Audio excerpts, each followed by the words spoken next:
जो बुरे लोग होते हैं उन्हें बिल्कुल नहीं पता होता वो बुरे कर रहे हैं, उन्हें लगता है वो राइट कर रहे हैं because this is how one should behave.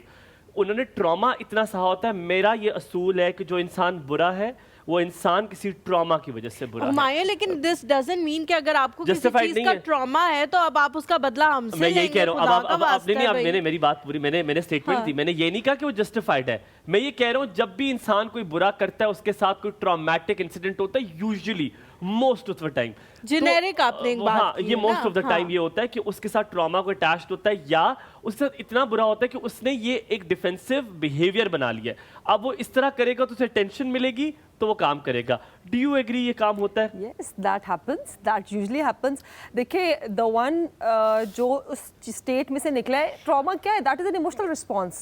आपका किसी भी स्टिमुलस के ऊपर जो एक इमोशनल रिस्पॉन्स आया है, और sometimes the one who is traumatised उसको पता ही नहीं होता कि ही इज ट्रॉमेटाइज्ड, उसको he is victim of it, उसको नहीं नॉलेज में। उसके सिर्फ जो इमीडिएटली रिएक्शंस आ रहे हैं वो रिएक्शंस देखने के बाद वन कैन एनालाइज कि this behaviour is not normal. Doctor Zubia, अब हम सॉल्यूशंस की बात कर रहे हैं। मैं हूँ वो इंसान जिसके साथ ट्रॉमा हुआ है, मैं नेगेटिव हूँ, मैं लोगों को हर बात तनकीद करता हूँ, मैं जवाब भी देता हूँ, सब कुछ करता हूँ। आपने मुझे बताना है कि बेसिकली एक सास हूँ जिसके साथ बुरा हुआ है और अब मैं सास बन गई और मैं कहती हूँ मैं अपनी बहू को भी आपने मेरा सोल्यूशन बताना है कि आप एज अ पर्सन, बहू है, दामाद है, जो भी है, आप क्या बिहेवियर रखेंगी?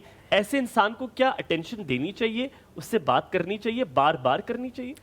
टॉक थेरेपी ट्रॉमा के अंदर is very important, very very important. Normally भी हम थेरेपीज़ की जब बात करते हैं तो उसमें थेरेपीज़ में मोस्टली ऑब्वियसली हमारा इंटरेक्शन वर्बली ही होता है या काउंसलिंग होती है, लेकिन when it comes to trauma, क्योंकि ट्रॉमा विल लेड टू, जो एक सीरियस बात है लेकिन ये एक PTSD डिसऑर्डर है जिसकी तरफ लेड करती है। डॉक्टर साहब, मॉडल कर सकते हैं? आप मुझे समझाएं। मैं हूँ, अब आप मुझसे बात कर रही हैं, अब आप हमें एग्जाम्पल बताएं मुझसे कैसे बात करें। मैं सास हूँ, आप शुरू करें, मुझसे पूछें।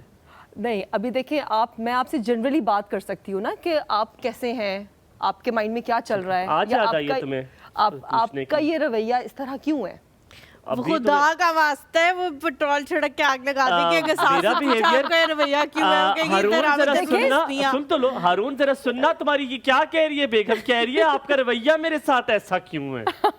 चलें आप शुरू करें। अगेन देखिए, दैट वो ये जो एक सिनेरियो है ना, इसमें ऐसे तो नहीं है कि वो बैठे हुए होंगे या वो बैठे हुए होंगे। ऑब्वियसली अगर आप काउंसलिंग के लिए आते हैं या थेरेपी के लिए आते हैं तो that should be in a single room, तो वहाँ पे हम ओपनली चीज डिस्कस कर सकते हैं, हम आपके पास्ट की तरफ जाएंगे, हम आपकी हिस्ट्री को लेंगे। जो सिचुएशन दी है ना वो एक घर की सिचुएशन है जिसमें बहू है आप और वो है सास साहिबा, आप यहाँ पे थेरेपिस्ट। हम मुश्किल लोग हैं, हम बड़े मुश्किल सवाल करते हैं। वो नहीं, आई वाज थिंकिंग कि शायद जैसे I am going to give you a therapy. No no no no, सास को कौन थेरेपी पे लेके आ सकता है? वो जैसे भी टोका लेके आती है, नहीं ये अच्छी सास से आती होंगी। हाँ, अच्छी सास नहीं, सास को उनकी बेटी ला सकती है।